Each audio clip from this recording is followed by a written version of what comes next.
Welcome to my channel easy learning accounts.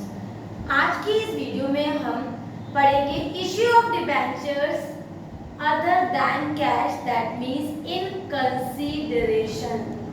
अगर हमारी company को डिबेंचर इश्यू करने के बदले कैश या चेक में पेमेंट ना मिले और कंसीडरेशन या कोई सामान या काइंड या अदर दैन कैश उनको इश्यू करा रहे हैं वो डिबेंचर, तो that is known as issue of debentures in consideration.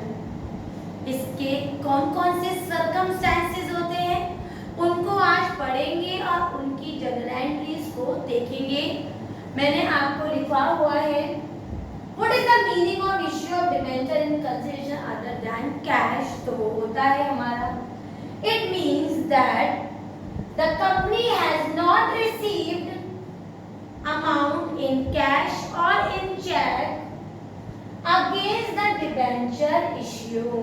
अगर कंपनी ने डिबेंचर इश्यू किए हैं तो कंपनी को उसके बदले कैश नहीं मिला है, ना ही कोई पेमेंट चेक से मिला है, तो उसको कहते हैं issue of debentures in consideration.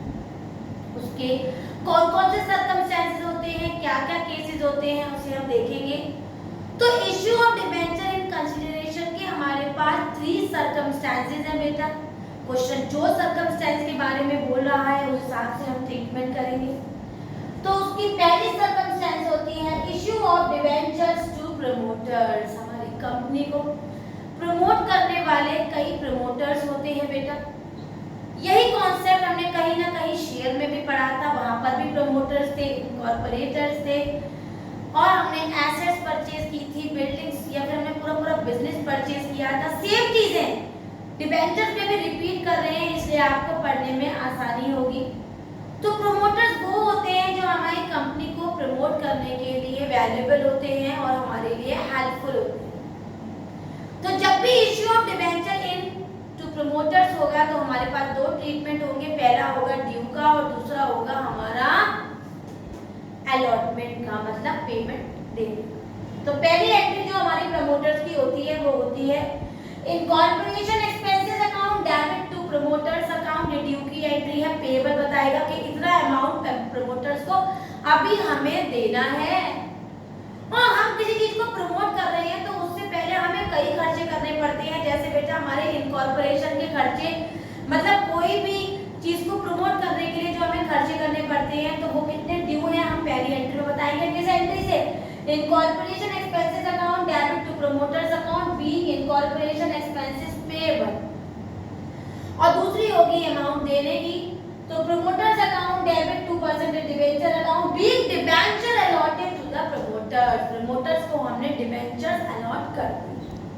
तो ये जो ट्रीटमेंट्स होते हैं हमारे पहले सर्कमस्टेंसेस के किस पॉइंट के अंदर, issue of debenture in consideration के अंदर। सेकंड पॉइंट होता है हमारा issue of debentures to underwriters. Underwriters वो होते हैं जो हमारे बिचौलिया या मर्चेंट्स या एजेंट्स होते हैं, जो कहीं ना कहीं कुछ स्पेशल एजेंसीज होती हैं जो हमारी कंपनी को बेनिफिट में ले जाती हैं और कंपनी के लिए कंपनी के बेनिफिट के लिए, अचीवमेंट के लिए कहीं ना कहीं बेनिफिशियल होती है। तो अगर उनको हम डिबेंचर्स इश्यू कर रहे हैं तो हमारी पहली एंट्री होगी अंडरराइटर, और वो कमीशन लेते हैं। उनको जो हमें पेमेंट देना पड़ता है उसे हम कमीशन के पॉइंट ऑफ व्यू से देते हैं।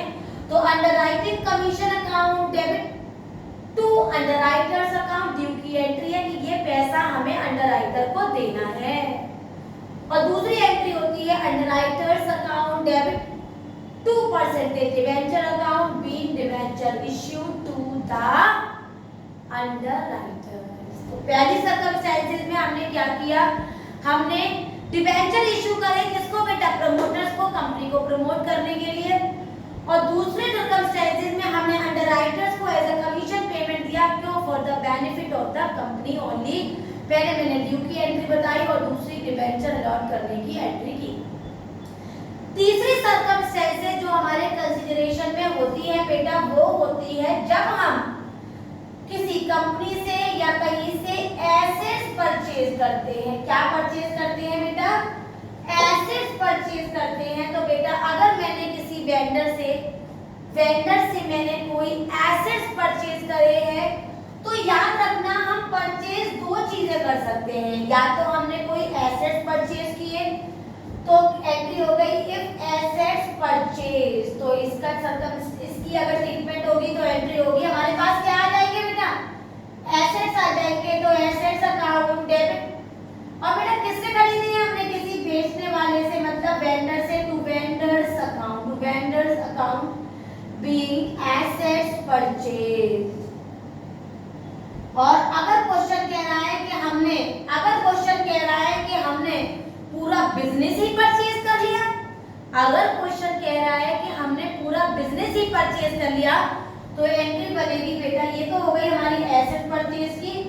और अगर हमने पूरा बिजनेस ही परचेज किया है तो बेटा बिजनेस परचेज करते हैं तो हम उस बिजनेस की एसेट्स भी लेते हैं, तो लायबिलिटी भी तो हम ही बियर करेंगे। तो एंट्री होगी हमारी assets account debit to vendors account to liabilities.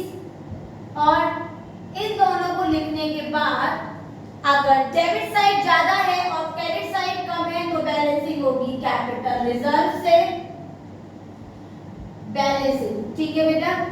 और अगर हमारी क्रेडिट साइड में अमाउंट ज्यादा आ रही है वेंडर और लायबिलिटी की मिला के, और डेबिट साइड में अमाउंट कम आ रही है बेटा और क्रेडिट में ज्यादा आ रही है, तो डेबिट में बैलेंसिंग होगी गुडविल से, goodwill account debit, just like shares. ये काम हमने शेयर में भी पढ़ा था। तो हमने क्या सीखा कि अगर हमने एसेट परचेज किए हैं केवल, तो assets account debit to vendors account being assets purchase. और क्वेश्चन कह रहा है कि हमने पूरा बिजनेस ही परचेज कर लिया, तो assets account debit to vendors to liabilities. अगर क्रेडिट की अमाउंट ज्यादा और डेबिट की कम है तो बैलेंसिंग गुडविल से होगी, और अगर डेबिट की अमाउंट ज्यादा और क्रेडिट में अमाउंट कम है तो बैलेंसिंग कैपिटल रिजर्व से होगी। अब हमने एसेट्स तो परचेज कर लिए, अब हमें क्या करना है, अब हम उसको डिबेंचर्स इश्यू करेंगे। तो हम तीन तरीके से डिबेंचर इश्यू कर सकते हैं। वो कैसे बेटा, हम तीन तरीके से डिबेंचर इश्यू कर सकते हैं बेटा। ये तो हो गई हमारी पहली एंट्री बेटा। तीन तरीके से डिबेंचर इश्यू करेंगे, या तो एड पर से, एड प्रीमियम से, या फिर एड डिस्काउंट से। अगर क्वेश्चन कह रहा है एड पर, तो एंट्री बहुत इजी होगी। वो क्या होगी, vendors account debit 2% debenture account being debentures issue. Clear बेटा, ना कोई सिक्योरिटी है, ना कोई प्रीमियम, ना कोई डिस्काउंट, तो simple entry vendors account debit 2% debenture account. और अगर एड प्रीमियम का ट्रीटमेंट है तो इसी में मैं आपको एड प्रीमियम का केस बता देती हूँ। एंट्री होगी vendors account debit 2% debenture account to security premium reserve account being debentures issued at premium का अमाउंट यहाँ आ जाएगा क्रेडिट में, परसेंटेज डिबेंचर में फेस वैल्यू आ जाएगी और दोनों वैल्यू हमारी वेंडर के बराबर होंगी। क्लियर है। और अगर केस हमारा एट डिस्काउंट का है तो पहली एंट्री तो सेम चल ही रही है, और दूसरी एंट्री हो जाएगी vendors account debit discount on issue account debit 2% debenture account being debentures issued at premium at discount. Sorry, तो हमने क्या देखा बेटा, हमने देखा कि पहले अगर क्वेश्चन कह रहा है कि एसेट्स परचेज हुए हैं तो assets account debit to vendors account, और अगर क्वेश्चन कह रहा है कि पूरा बिजनेस ही परचेज कर लिया तो entry assets account debit to vendors to liabilities, balancing करेंगे। अगर एसेट डेबिट में अमाउंट ज्यादा और क्रेडिट में कम तो बैलेंसिंग कैपिटल रिजर्व से, और अगर क्रेडिट में अमाउंट ज्यादा और डेबिट में कम तो बैलेंसिंग गुडविल से। इसके बाद हमें इस डिबेंचर्स को इश्यू करना है, तो हम तीन तरीके से इश्यू करेंगे, या तो एड पर, या प्रीमियम एंड डिस्काउंट। ये हमें क्वेश्चन में दिया हुआ होगा, तो अगर पर है तो एंट्री हो जाएगी हमारी vendors account debit to percentage debenture. At premium है तो vendor account debit to percentage debenture to security premium. और अगर डिस्काउंट है तो vendors account debit discount on issue to percentage debenture being debenture issued at discount. तो आज हमने consideration के तीनों सर्कमस्टेंसेस पढ़े। पहला सर्कमस्टेंसेस हमारा प्रमोटर्स का था, दूसरा सर्कमस्टेंसेस हमारा किसका था बेटा, इनकॉर्पोरेटर्स का था, और तीसरा कॉन्सेप्ट था हमारा जब हमने किसी से एसेट परचेज किए तो हमने वेंडर से एसेट परचेज किए थे तो वेंडर को दिखा दिया, बिजनेस परचेज किया उसका ट्रीटमेंट पढ़ लिया। अब हम उसको डिबेंचर इशू कर रहे हैं तो एट पर का केस, एट प्रीमियम का केस और एट डिस्काउंट में। तो हमें आज इन ट्रीटमेंट्स को अच्छी तरह से पढ़ना है, समझना है, लर्न करना है।